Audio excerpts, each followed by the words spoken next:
Hello ladies and gentlemen, and welcome back to Georg Mack Plays the Classics.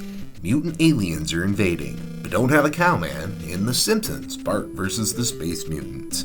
Everyone's favorite mischievous delinquent, Bart Simpson, donned some X-ray specs and found out that aliens have infiltrated Earth. Now it's up to Bart to convince his family about what's going on and to save the rest of Springfield and the world. There are 5 levels that task you with doing something. The first level is the most unique of the bunch. You have to find purple items and make them not purple. This is typically through spray paint, but can be accomplished in a number of other ways as well. The streets of Springfield are full of enemies and obstacles. For each life, you get 2 chances before you die. If you accidentally run into one of the aliens, the next hit you take will kill you. Bart has to do a lot of running, jumping, and otherwise avoiding enemies. He doesn't have any weapons to defeat enemies with, but you come across tools to help you get through each level. In the first, you'll be collecting coins hidden around town and spending them on bottle rockets, cherry bombs, and more. What Bart always has are his trusty X-ray specs, which, when equipped, will show which people are really aliens. You need to jump on the alien heads in order to collect a letter of one of the Simpsons clan. Then they will help you fight the boss of the level. Other levels have you collecting or shooting items. Hats need to be found in the Springfield Mall. Balloons must be collected or popped at Krusty Land Amusement Park. Exit signs must be destroyed at the Springfield Museum of Natural History. Power rods must be found and placed back in the reactor room of the Springfield Nuclear Power Plant. The first level acts more like an adventure game in the guise of a platformer, solving puzzles to find enough purple things to paint.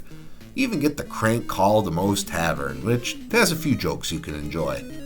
Levels 2, 3, and 4 are pretty much straight action platformers. The 5th level is a maze that you have to solve, as well as get help from Maggie to get the last rod. While the first 4 levels have a boss to fight against alongside your family, the final level does not pit you against the final boss. You just talk to Maggie, and it's game over with Bart added to Mount Rushmore. When it comes to grading The Simpsons, Bart vs. the Space Mutants on NES, graphics get a 1.5. I guess I can see this at the level of early Simpsons episodes, but it doesn't look good.